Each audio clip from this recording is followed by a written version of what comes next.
Girls and guys, this is JD Cap 26, just do tips and Pearson hobbies. And I was searching on Maker World for different things. I came across this cute little cat thing it's supposed to be for the computer, to block or sit on top of the computer.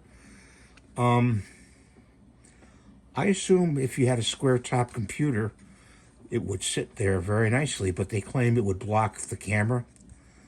Okay, but it doesn't because there's no overhang right here to block it. I suppose you could cut a piece of paper out and tape it on there for an overhang for it to block. But then if you put it on an iMac, you have to tape it on there for it to stay.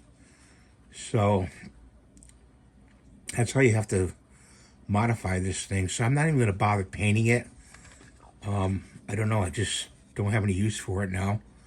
I may put that paper on there. I may stick it on there. I don't know. So I just want to show you that not all 3D models that you see are engineered the right way. Sure, they have all these in different sizes. That's great. It'll fit different computer size screens. But there's no bottom part here. And I couldn't find it in the file. So thanks for watching. Have a great day. God bless you. Please rate, subscribe, and give the thumbs up. And I'll see you next time. Bye for now.